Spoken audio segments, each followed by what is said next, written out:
Hello, my name is Matthias, and welcome to the FPL Scope and the weekly wildcard draft for Game Week 35, where I try to select what I think is the best squad to have in Fantasy Premier League to end the season. The last 4 game weeks are upon us.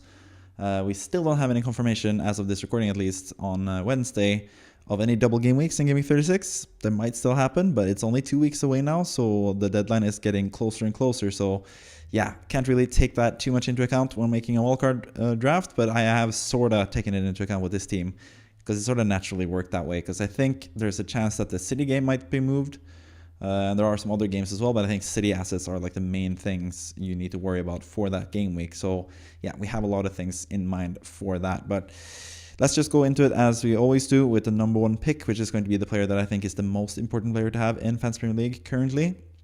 And we're going to go all through the squad of 15 players, where the 15th pick that I'm going to present to you is going to be the least important player to have in the squad, but someone that still made the squad. We're also going to talk about the players that have dropped out since last time, because I do this every single week. I did one draft last week as well. Some people have dropped out, some people have come in. And then finally, we're going to talk about the 3 players that were on the cusp, one in each position, defensive, midfielder, and then attack as well. Defender, midfielder, and attack, I should say, instead. And that will end the video basically. So let's go into the number 1 pick, which is going to be again Bryan Mbeumo, like last time.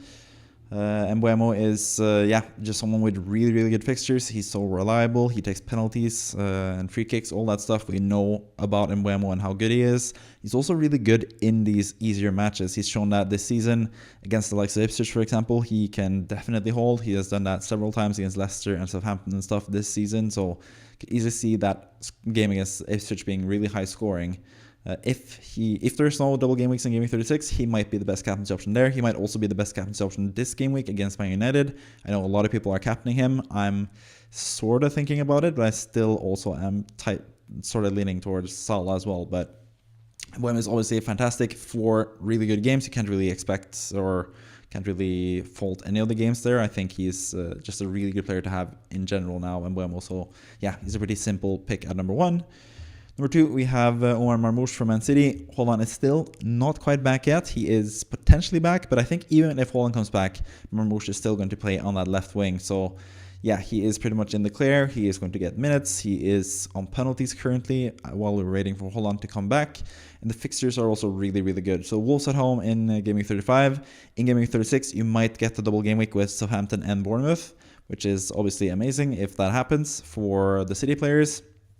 But if it doesn't happen, you still have a really good match against Bournemouth in Game Week 37, and then finally Fulham away in the final match as well. So yeah, Marmoush, again, someone that has been a mainstay in these wildcard draft videos the last few weeks because he is the main attacker for Man City. Has sort of been a bit disappointing lately with the points, but we know also how explosive Marmoush can be and get those super high scores with the 17, 14 pointers type of games. So that could happen again quite easily in one of these games, or maybe even 2, maybe even a double game week that could happen for Marmoush. So yeah, I still think he's a pretty important player to have currently, and I have him as the number 2 pick in this draft. Number 3, we have Jarrod Bowen, again sort of similar to Mbeumo, just slightly worse fixtures, but pretty good fixtures all around. Tottenham and Man United, who are both pretty occupied with the Europa League currently. They are probably going to down prioritize the league, where they already are sort of out of any good positioning in the table anyways. So yeah, I think those 2 matches are pretty good against Spurs and Man United. Forest at home is not the best match, but at the same time it is at home, so it's not the worst either. Nottingham Forest are under a lot of pressure to secure the top 5 finish basically to get into the Champions League after such a good season. Would be a shame for them to just completely falter at the end and lose in the semi-final of the Cup, and then also not get a top 5 spot. So yeah, we'll see about that. And then finally, the Ipswich game is one of the better fixtures left in the season. That's also going to be a really nice game week for Bowen. So I think it's just a really solid pick. He has been pretty consistent lately as well with scoring goals and stuff. West Ham have looked, again, slightly better under Potter. And I think these 4 matches are pretty decent for West Ham all around. So yeah, Bowen is just a really solid pick for West Ham. He's the main star at West Ham as well, so you would expect him to get some points if West Ham win those matches. And they are pretty winnable matches, or all 4 of them. So yeah, Bowen is still a really good pick as well, so I have him as number 3. Number 4, we have Wissa doubling up on the Brentford attack. I think that's going to be a huge plus for the end of the season. I'm quite envious of people that have both. I'm probably going to get Mbeumo myself for this game week, but Wissa is someone that I definitely would consider as well. And if you're on the wildcard, I think he's pretty much dead certainty in your team. I have him as the number 4 pick. There are a couple other good strikers as well, but I think Wissa, just the amount of fixtures or good fixtures that he has, and also just the good form that he has been pretty much the last 2 seasons, he's been really, really good, but especially this season, he's been fantastic. And yeah, just getting chances left, right, and center and taking them as well. Both him and Mbeumo have been really good this season. So yeah, again, pretty simple pick with the fixtures that Brentford have. They have the best fixtures in the league currently. And they also have 2 super reliable FPL options, so it makes sense that both of them are in the top 4 and are in the squad for sure if you are wildcarding this week. Number 5, we have Gvardiol for Man City. Again, Man City have pretty easy matches. They might get the double game week in game 36. And Gvardiol is the most secure defender in that team. He has been pretty defensively minded for a long while now. I haven't really seen him play super attacking for a long time, but he still has that set piece threat. He did score in the FA Cup semi-final. Of course, since we've had him all in our teams, he hasn't really scored in the Premier League, but in the FA Cup he scored and showed us once again that he can get goals from time to time. So yeah, really good in terms of attacking potential, really nice fixtures, so you think the clean sheet potential is pretty good there as well. Man City have all to play for, with the top 5 spots still in play currently. They could even go as high as number 2 in the table still. And Gvardiol is just a secure player in that team, and they don't have anything else to play for other than the FA Cup final, which is closer to the end of the season. So yeah, Gvardiol could also get a double game week. That's another plus, I think, because you can also have enough of a team for game week 37 to be able to manage that if they do blank in game 37. So yeah, Gvardiol, just a lot of good reasons to have him, so he comes in at number 5. Number 6, we have Ait-Nouri once again. I think Gvardiol and Ait-Nouri have been pretty much mainstays in the defense the last few game weeks. Ait-Nouri has definitely proven his worth. Even this past game week, he got an assist and clean sheet. Even 2 assists, I think, or in clean sheet or whatever. He got a lot of points at least. Ait-Nouri did. So yeah, he's just a really good player. He has that tough match against Man City, but after that, the home games against Brighton and Brentford seem pretty good. Pal's way as well is not the worst, and he has shown like a knack for scoring goals and getting forward and getting assists as well. So yeah, Ait-Nouri, I think it's just really good value. He has always been a really nice end of the season player. Last season as well, I had him pretty late in the season and he provided the good for me. So yeah, I think Ait-Nouri is a really good player to have, so he comes in at number 6. Number 7, we have Mohamed Salah still. He's a bit further down than normal because he has some really tough fixtures, and Liverpool have also just clinched the league. They don't really have anything else to play for when it comes to the league, but I know Salah and how selfish he is and how he wants to break the record thoroughly. Like, he already has the record for most goals and assists in a Premier League season. He's going to try to get even more goals and maybe challenge Haaland for that goal scoring record as well.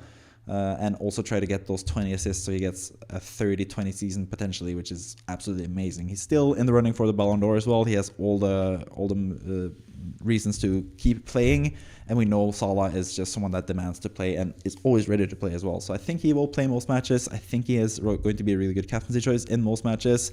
I'm still currently considering if I'm going to captain him or if I'm going to go with someone else. I think I'm actually going to just stick with Salah as the captain. And I might do that as well for Gaming 37 and Gaming 38 as well. So yeah, he might be the best captaincy option in 3 out of the next 4 game weeks. The Arsenal game, I probably wouldn't captain him in. That's just a really tough game. But even there, who knows what Salah can do. He is that amazing. He can score in any game, basically. And that is sort of like a prestige game as well. Liverpool will want to show that they are the rightful champions, that Arsenal don't really have anything they have to say about winning the league this season. So yeah, I think Salah is just a really good pick overall, but he is quite a lot of money. Haaland is on his way back, so maybe you want to save the money by not going with Salah, but I still think there's a possibility to get him both as well in your team, which I'm trying to do with this draft actually. Even though Haaland's not in the team, but you'll have enough money to buy him potentially if that possibility arises with Haaland if he's back for Game 36, for example. But yeah, Salah, too expensive for the matches that he has to be like a super duper good pick, but I still think he is a pretty nice player to have despite Liverpool winning the league. So he comes in at number 7 for this draft. Number 8, we have Anthony Elanga for Nottingham Forest. He's sort of been in and out of the team lately, which is kind of worrying, I guess. Maybe you want to go with someone else, but he's just a cheap guy to have. You could bench him potentially if you need to, pretty much, but he also has pretty good fixtures left of the season. Crystal Palace away, Leicester at home is the key fixture there in Game Week 36. I think he's going to be a really nice player to have for that game week. West Ham away as well is not the worst, and Chelsea at home, where they are going to try to secure a top 5 finish above Chelsea. Just really good matches, I think, for Nottingham Forest. Elanga has been really explosive in the past, so I can see him scoring like a 14-pointer or something in one of these games, potentially. He's just a really good player, and Nottingham Forest are sort of also coming back into form with Wood up front as well. That's going to help them offensively at least. So, yeah, Elanga, I think it's a solid pick. He's really cheap as well, sort of the opposite of Salah. Like, he is not as consistent, obviously, but he has that super high upside, and he also is a really cheap player for a team that is that has everything to play for, and yeah, he's a pretty prominent player in that team still, even though lately he has been sort of in and out of the team. But I think it might just be due to the cup and some injuries and some bad luck basically for Elanga. I think he's going to play most matches to end the season, so yeah, he comes in at number 8. Number 9, we have Nico Williams, his teammate from Nottingham Forest. Again, just the good fixtures is the main priority here with Nottingham Forest, especially that Leicester fixture. West Ham away and Palace away aren't the worst either. Even Chelsea at home could also be a good fixture if they are trying to keep a clean sheet, especially if they're trying to keep Chelsea behind them and they want to just ride out a clean sheet in that game. That could be a 0-0 game, for example. So, yeah, Nico Williams, I think it's just because he's the cheapest is why I've chosen him over the likes of Mykolenko and Ulaina, who's still out, I think. But Nico Williams, he's going to play every game. He has been pretty close to matching the points of Mykolenko, even though Mykolenko has gotten a bit more points due to goals and stuff. Nico Williams still has some attacking threat as well. So, yeah, it's just really cheap, again, to save as much money as possible, to have the possibility of buying Haaland in Gaming 36 if need be. So, yeah, he's a really cheap asset for a really good team with pretty decent fixtures, so that makes sense for me as the number 9 pick with Nico Williams. Number 10, we have Matheus Cunha, who was a lot higher up last time around because he had that really nice game week against Leicester in game week 34. He obviously delivered, got 15 points, I think, in total, which is absolutely amazing. But now that he is done with that fixture, he is not quite as valuable anymore. And I think he's sort of like the striker that I'm the least confident in between him, Marmoush, and Wissa. But I still think he's really good. Brighton at home, Brentford at home. We've seen how good Cunha is this season in general. He just scores goals for fun, basically, when he doesn't get red cards for fun. So he's still a really good asset to have, I think, in general. But there are some other striker options that I'm going to talk about. Haaland is one of them that I mentioned already, who could potentially be back for Game 36. So Cunha is sort of like a placeholder guy there in case Haaland is not ready to play Game 36. You can just have Cunha for Game 36 instead, which would be also really nice.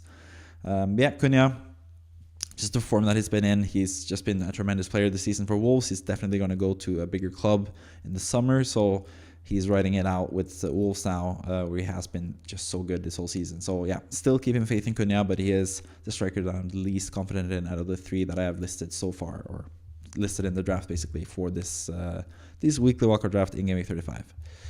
Number 11, we have Mykolenko from Everton. Again, it's just down to the fixtures. 2 home games against the 2 sides that are going to go down. Those 2 and Leicester are already relegated. The 3 teams that came up are going back down again. 2 home games against those guys is just too good to pass up, basically. So Mykolenko has a really cheap asset as well. I think he's going to be like a nail starter for those 2 matches. Fulham away and Newcastle away is not the best, so you could always bench him in those games, but he is really cheap, so it doesn't really matter that much. So yeah, Ipswich and Southampton, 2 potential clean sheet, potential games there for Mykolenko, and yeah, he's just a really cheap guy to have as well. Again, to save enough money to potentially go from Cunha to Haaland if that opportunity arises with Haaland's back for Game 36 and they double as well. Like that would be just too good to pass up if Haaland is ready for double Game 36 basically. So we need to save some money, and Mykolenko is really cheap and has really good fixtures, so it makes a lot of sense to have him in the squad basically. So he comes in at number 11. Number 12, did not have Pickford in goal actually, which was close to being there, but I, again, need to save money to have enough in the bank to get Haaland, so I'm going to go with really cheap goalkeepers, one of them being Areola, who's been the cheapest asset this whole season in goal basically. Has pretty good fixtures, just like Bowen, but we don't really trust West Ham's defense that much either, but they could get a clean sheet against Spurs and Man United, and yeah, the other 2 games for that matter as well, against Nottingham Forest and Ipswich. But again, it's just a cheap playing goalkeeper. That's basically what I've gone for here with Areola. Same with the other goalkeepers all, who we'll get to. I think it might be the next pick, but I'm not completely sure, so I'm not going to move on just yet. But yeah, Areola, just really cheap, has decent matches, and plays for a slightly resurgent defense in West Ham, who have been a bit better defensively, but still conceding goals every now and then, as they normally do towards the end of matches usually as well, to lose matches, because yeah, as a West Ham fan, I've seen that a couple times now. And it's kind of depressing end to a depressing season in general for West Ham, but better luck next year, I guess. But Areola, still cheap, he's cheap, he's playing, and he has decent fixtures, so he comes in at number 12. Number 13, it is actually the other goalkeeper. I went with José Sá, who's also another really cheap goalkeeper to have because he went down in price. He was out of the team for a little bit, and he's just been struggling as well at the start of the season especially. But he also has really good fixtures, also rotates when it comes to home matches. You can start all the 4 game weeks. You can have a home goalkeeper. You can have Areola at home to Spurs, then José Sá at home to Brighton, Areola at home to Nottingham Forest, and then José Sá at home to Brentford, or you could just go with Areola away to Ipswich. So yeah, going with 2 really cheap goalkeepers, 2 of them that could get points in certain games, and they rotate pretty well as well. José Sá is going to be a decent option for Game Week 36 especially. So yeah, he comes in number 13. Number 14, we have Morgan Rogers, who has decent fixtures, has something to play for. He plays all the time for Aston Villa, and I just, as like an homage to someone that I have had such great affinity for this whole season, Rogers, because he's been really good to me compared to everyone else, it seems like. A lot of people have benched a lot of his points. I've gotten most of his points, luckily, this season. So yeah, I'm pretty enamored by Rogers. I think he's just a fantastic player. And he has decent fixtures. Aston Villa have a lot to play for as well. They are now out of the cup. They're not going to be in the cup final, so they just have the league to focus on, and I think they're going to be super focused when it comes to the league. So they do have some really good options. Striker as well, who I'm going to talk about, is another potentially good option, but Rogers, just for minutes, for his price, all that stuff, he's a really good player to have in general. So yeah, Rogers comes in at number 14. Number 15, we have Jakub Kiwior. Again, not the best games for Arsenal. They do have some tough matches. They do have Champions League to worry about as well. So yeah, it's a bit iffy there. That's why he's the 15th pick, Kiwior. But at the same time, he seems nailed. He has some goal threat. He's really cheap for a top 6 defender. And I wouldn't really put it past Arsenal to keep clean sheets against Bournemouth and Newcastle as well. And especially Southampton in that final game week of the season. So he's also kind of like a Game Week 38 type of pick to have a good team for that game week. So yeah, not the highest on Arsenal assets in general, but Kiwior seems to be someone that's playing every single game week. He hasn't really had that much minutes earlier this season. There's no reason to rest him. He is clearly the number 1 choice next to Saliba in that defense as well, and he has some goal threats. So yeah, he has some upside as well. So he comes in at number 15 basically. And Kiwior is another one of the new players since last time. You can see José Sá, Mykolenko, Kiwior, Elanga, Rogers, and Wissa. 6 new players, which means that 6 players have dropped out since last time as well. So let's talk about those guys before we talk about some of the players that were on the cusp. I'll actually mention a couple more than just the 3 this time around, because there are some other options as well. When it comes to the players that have dropped out since last time, Isak, he's sort of done with his best run now, and I think also Wissa is just too good to be denied now, so Wissa just takes over the Isak place. You could have Isak rather than Cunha as well, but there's several strikers that you could choose there. I think picking strikers is kind of a difficult task currently, even though I am pretty high on Marmoush and Wissa, but that 3rd spot is completely open to a lot of different players. But yeah, I just prefer Cunha because he has been in better form than Isak lately. Newcastle obviously have a lot to play for still, so Isak could still be a really good pick. I wouldn't sell him if you have him and you're not wildcarding, but if you're wildcarding, I think you can go without him because Newcastle have some pretty tough fixtures to end the season after chasing the top 5 finish as well to get into the Champions League. So yeah, he's dropped out for that reason. De Bruyne, the main reason he's dropped out is not just because he's sort of been not really that fruitful when it comes to an FPL pick, but also just to keep that 3rd City spot open in case we need it for a transfer in Game Week 36. Bringing in Haaland, especially if he's ready to play for double Game Week 36, would just be too good to pass up. So we have enough money in the bank with this squad to bring in Haaland. I think most people should be able to afford Haaland for Cunha in this instance, if that opportunity arises, like I've said a couple times in this video. So yeah, we can't really have a 3rd Man City asset in midfield then as well, unless you want to sell Marmoush for Haaland. But I definitely will want to keep Marmoush. I think he's just a better asset than De Bruyne for sure, because he's number 2 pick basically. Sessegnon as well has dropped out. He was basically included last time for like a cheap player who had a really nice game week in Game Week 34. He went through that game week, scored a goal, got 11 points. He was on my bench in my free hits, sadly. That was the one downside to my free hits, but otherwise that was really, really good. As you can see from my rank, I've gone up since last time. So yeah, basically did his part, Sessegnon, last time around. His place in the squad is sort of more insecure now because he played left back last time around because Robinson was out because I think his wife was having a kid, basically. He was having a baby. So that's why Sessegnon was able to play left wing. But I think now with Harry Wilson back, the place in Sessegnon in the Fulham team is sort of sort of gone now, even though he has been really good as well. So he might get some chances, but I don't really think I can trust him as a starter at right wing, which he has been lately. So yeah, he's dropped out since last time as well. Harvey Barnes, same thing as Isak. Kind of tough fixtures now for Newcastle, and I don't really trust Barnes. He didn't really get any points last time around against Ipswich, which I was hoping for. He was basically like a Game Week 34 pick, and that was it basically. But now Newcastle have tough fixtures, and also the rotation is kind of murky now with Gordon also coming back. So Barnes is not really a secure player to have either.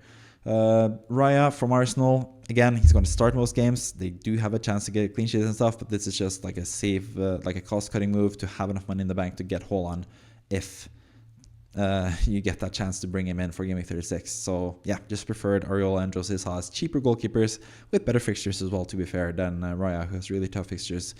And the Housen as well was just someone that I had as a Game Week 34 pick, basically like the last throw-in player for the game week. Bournemouth have like meh fixtures, so yeah, not really too fussed dropping Huijsen either, or Housen as I think he is pronounced, from the team as well. So those are the 6 players that I've dropped out since last time. Now let's talk about some players that were on the cusp, almost made the squad basically. First and foremost, strikers, there's a lot of them, but Chris Wood is definitely someone that you could consider. He has really good fixtures. Leicester at home could be like a hat-trick for Wood, as we've seen in the past against Brighton this season. I think he has some really good matches. I was tempted to bring him in over Cunha, but at the same time, I think Cunha has just been in too good form lately, and he's even more explosive than Wood. So I just prefer Cunha over Wood, but Wood is definitely a good option to have, especially with that Leicester fixture in mind for Nottingham Forest. They have some really good fixtures to end the season, I think, in general. So yeah, Wood is definitely a possibility there. Haaland, like I mentioned several times in this video, is a possibility if he's ready to play for Game 36. We also have Ollie Watkins, who's going to be the main striker now for Aston Villa. Rashford is out for the season, so that means Watkins is going to be playing every single game as a striker, and they have decent matches, and they also have a lot to play for. So I think Watkins could actually be a really nice differential up front as well. So he's definitely someone to consider. So quite a few players in attack that you could consider, but I've gone with Cunha rather than all the other players. He just eked it out before the likes of Wood and Watkins, and we also have the Haaland thing in mind, especially for the team. Then we have Trossard, who's been fantastic lately. If anyone picked him up, especially in that game week where in the World Game Week 33, where he got a lot of points, hats off to you, because he has been really good for Arsenal lately. He even started against PSG because Partey was out. That sort of surprised me, or like not really surprised me, because Partey was suspended, so was kind of expected, I guess. But Trossard can play up front, as he's shown in the past. He's been in really good form. He's a really nice player to consider, but again, it's sort of like a cost-cutting move. I do prefer Mbeumo and Bowen to Trossard, just because I don't really trust the minutes. And Salah is just a higher, like a better player overall, I think. So yeah, Trossard is someone you could definitely consider, but he just didn't make the cut for this team, basically. Trent Alexander-Arnold is another player to consider. He is playing his last few games now. If you want to have Trent now for Fantasy Premier League, this is probably the chance, because more than likely he's going to move on to Real Madrid this summer, and we won't see him in the Premier League, at least for the foreseeable future. So yeah, could be like a nice goodbye to one of the best, or probably the best defensive asset in FPL history, in Trent Alexander-Arnold, but I'm just not sure about the minutes for Liverpool, considering they are sort of done with the season. They are trying to have Bradley as the main starter for next season if Trent leaves. So I'm not sure how many minutes Trent will get. So I'm just slightly insecure about his minutes, and that's why he is not in the squad. But he's also definitely someone to consider. And with extra money intact, you can go for him as well. If we get some news that Haaland's going to be out for the rest of the season, for example, you can have Trent and Trossard in this team, for example, and spend some more money that way.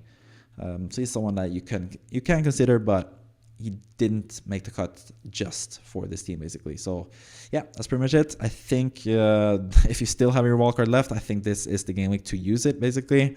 You have all the fixtures in front of you. Maybe you want to wait until you get more news about Game Week 36. Maybe you want to wait and do it in Game Week 37 as well. That could be an option. If there are a lot of good double Game Week fixtures in Game Week 36 and those same teams blank in Game Week 37, then maybe you want to wait with your wildcard. But yeah, I think this is a good week, especially if we get confirmation that the rest of the season is as it is. We're not going to get a double game week or a blank game week. Then I think wildcarding now is the best way to go about it. But if we get news that it's going to be a huge double game week 36, for example, and a lot of blanks in game week 37, you could definitely wildcard in game week 37, or even game week 30. Yeah, game week 37, and get just a completely new team So you have basically just like a free hit, like a mini free hit, I guess, for that game week, and have a huge leg up for Game Week 36. If you can make some transfers and get a lot of double game week players. So yeah, that is like the main thing when it comes to wildcarding. I think the fixtures are the most important thing when it comes to that, but definitely a good game week to wildcard. If even if like I don't know, there's a lot of good ways to wildcard I think this week, depending on the fixtures. Most likely you only get like 1 or 2 double game week fixtures, and you could easily manage that with a wildcard as well. So yeah, wildcarding this week is definitely a good option. So that's pretty much it for the video. I hope you enjoyed it. Don't really have much more to say. You're going to get the team selection video on Friday as well, which I'm looking forward to because I had a really nice free hit team for this past game week. Still not finished. I still have Chris Wood as my final striker. I chose Wood rather than Jimenez. So really excited to see where I end up with my current rank as well before the last few game weeks of the season. So yeah, with all that said, like, subscribe, comment, all that good stuff. And I'll see you next time. Thank you for watching. Bye.